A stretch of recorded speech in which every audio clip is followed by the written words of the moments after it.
hell's this? I was wondering how much is an oil change. Well, madam, I hate to tell you, since this car is a Toyota, this oil is coming from Japan. This is gonna be a $300 oil change. You know, because we gotta import the oil. I love the chase and the hunt, and I set the pace when I'm running. I always take what I want and I always give it 100. Proper maintenance is an important part in keeping your car on the road, and if it falls into the wrong hands, it can have catastrophic consequences. In this case, she declined to pay the $300 to import the oil and to perform the oil change, but she decided to learn to do her own oil change. I cannot say no to that. Before you embark on this project, you need to know the engine oil type and the fluid capacity. Both of them can be found in the owner's manual. Every time you're doing anything automotive, safety is always first. You need to wear safety glasses and your gloves because you don't need the oil to make contact with your skin. Instead of jacking it up, we drove it on ramps, and if you're doing this in your driveway, don't forget to chuck the wheels. Now that you can access under the car, you need to locate two components, the oil filter and the drain plug.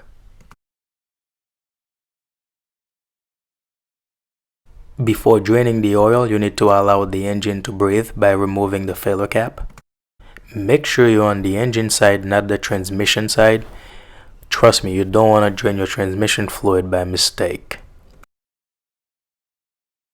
There is a good trick that you can use right here to avoid making a mess. So put your container underneath the drain plug and loosen it with the tool. And when you get to a point where you can loosen it by hand, you need to keep applying pressure towards the drain plug. And when you feel like all the threads are out with a pressure still applied, just pull it out of its position and all the oil will come out. And that way you will avoid making a mess. The good thing about doing this by yourself in your driveway is that you're not running after the next job. You're not running to do the next oil change because you have another car in line. You can let this oil drip.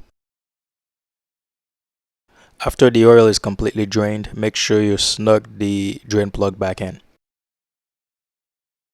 When I went on to remove the filter, something interesting happened.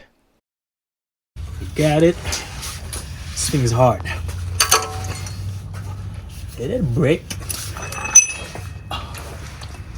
The housing broke. What? Yep. What broke? The housing. Hold on, we need to rewind for a This second. thing's hard. Did it break? Well, here is the thing. This vehicle was totaled and the shop that repaired it did not change the oil. And it looks like I am the last person that attempted to replace that oil filter.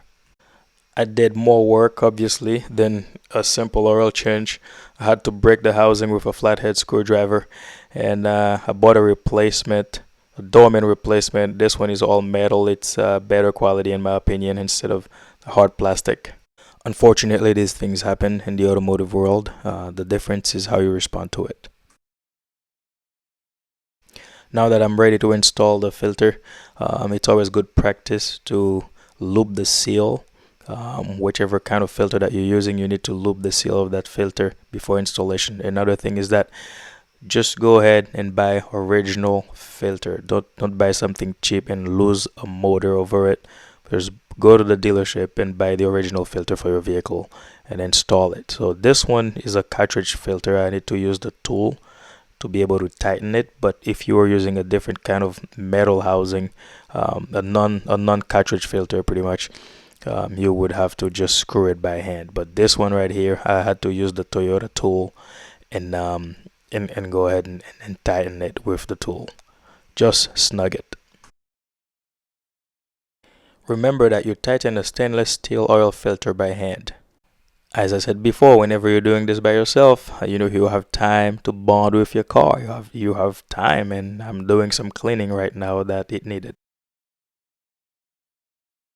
This engine takes 4.7 quarts of 0W20. Let's put it in.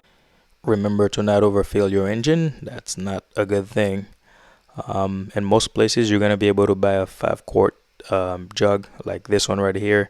and it's marked, so just make sure you know how much oil you already poured in. Nice and steady.